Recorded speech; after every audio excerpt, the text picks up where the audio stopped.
हम सब जो हिंदू राष्ट्र संगठक है, हमें अब एक बहुत स्वर्णमय अवसर प्राप्त हो रहा है।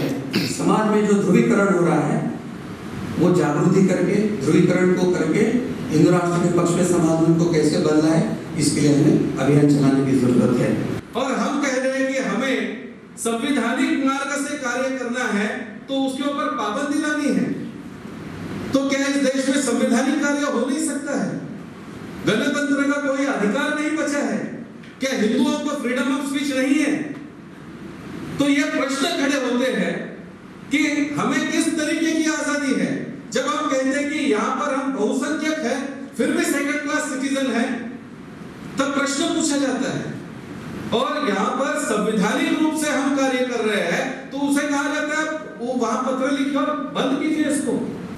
हम सत्ता पाने के पहले गौ माता के सामने जाकर गिड़गिड़ाकर उनके सामने याचना करते थे कि गौ माता हमें कृपा कीजिए, सत्ता दीजिए, सत्ता आने के बाद हम आपकी रक्षा करेंगे, सत्ता आने के बाद हम आपकी रक्षा करेंगे।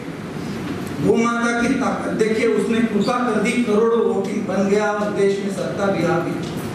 और सत्ता आने के बाद उपरांत गौ माता को भूल गए। गौ माता की मतलब उसके बारे में ना, पूरे देश में गौ हत्या प्रतिबंधित कानून की बात तो छोड़ दीजिए, एक एक राज्य में कुछ तो गोवा की बात है कि यहाँ पे बोला जाता है कि हमारा फूड है, बीफ हमारा फूड है।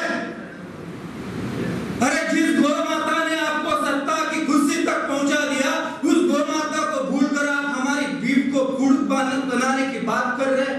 एक समय था कि देश में हम कहते थे एक ही देश एक ही निशान होगा, आज भी एक ही पक्ष और दो ही विचार कैसे हो सकते हैं?